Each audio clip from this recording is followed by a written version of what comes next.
Personne ne connaissait pas la vraie composition de la Lune, car on ne savait pas où regarder.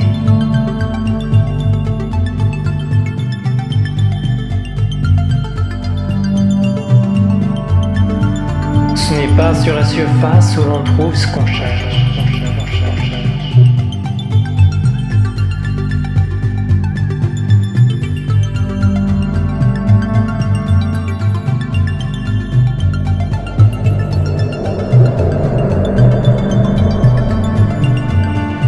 Nous imaginons tous que c'est du fromage qui compose la surface de la Lune. Mais bien qu'elle en ait l'air d'une grande balle de la gruyère argentée, et que les premiers astronautes ont emmené avec eux des pâtes sur lesquelles fondre le fromage lunatique pour des pizzas, enfin, ça ne fait qu'imiter nos fromages de la Terre. Les astronautes ont craché le pizza disant que le goût était rincide. La vérité, c'est que ce fromage de la Lune n'est pas un aliment, mais un métal très rare.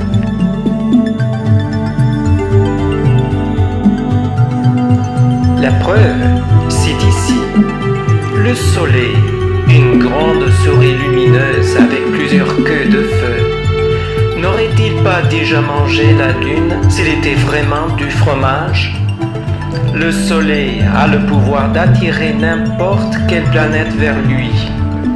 Il pouvait facilement l'attirer dans sa proximité pour la faire rôtir, pour l'en faire un bon fondu à fromage.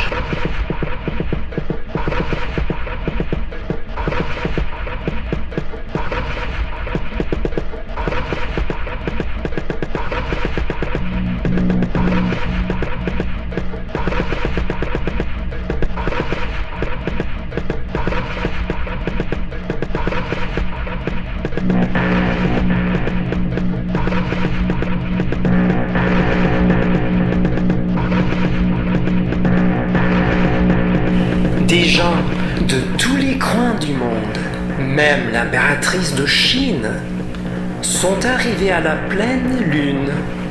Ils sont venus pour ressentir les effets de ce métal sensible et lumineux.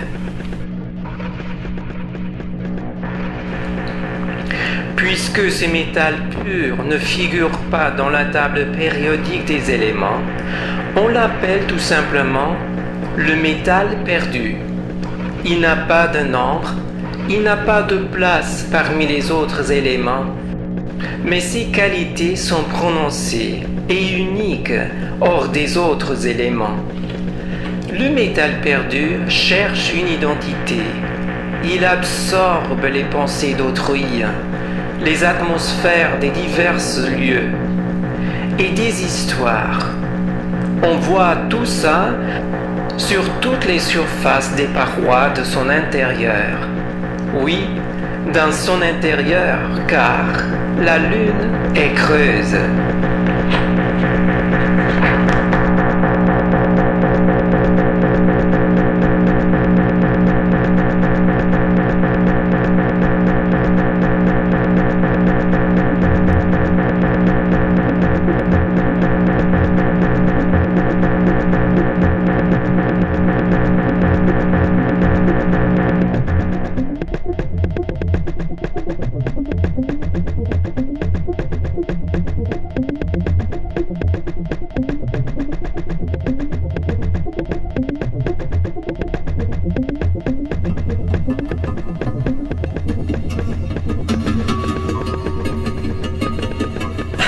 Le métal qui compose la Lune ne lui permet pas de cacher ses sentiments. Elle devient translucide sans mensonge.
L'attraction gravitationnelle de la Lune est très forte.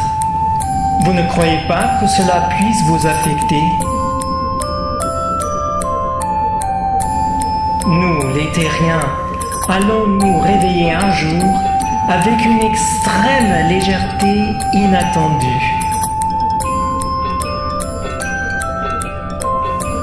Les pieds quittent spontanément la Terre. Notre vol nous mène à 380 000 km au-dessus